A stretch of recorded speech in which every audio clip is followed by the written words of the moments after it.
Home ownership is a key component of a stable society. In Ireland, we have struggled to enable this reality for years. The private sector is struggling to build homes at sustainable prices for would-be home owners. Central to this failure is the high cost of borrowing for builders and developers.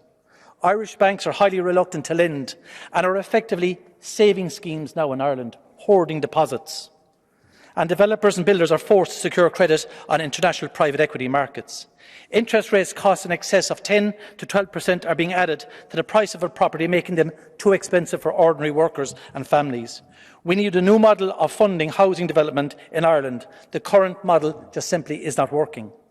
It might seem unusual for a Liberal to say this, but it's time that the state got more actively involved in the housing market. It's a societal necessity to house our citizens.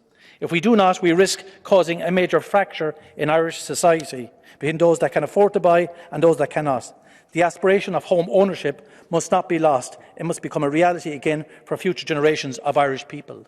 And from a European perspective, Commissioner, we have to ensure that when we adjudicate on the macroeconomic framework governance structures, that we do take into account that there is a housing crisis across the entirety of the European Union. And with that in mind, we have to be able to assess the cost of housing differently to other areas in terms of financial constraints. So when we are reviewing the macro-financial economic framework, we must take into account the impact on housing, the provision of housing, when we are doing that adjudication.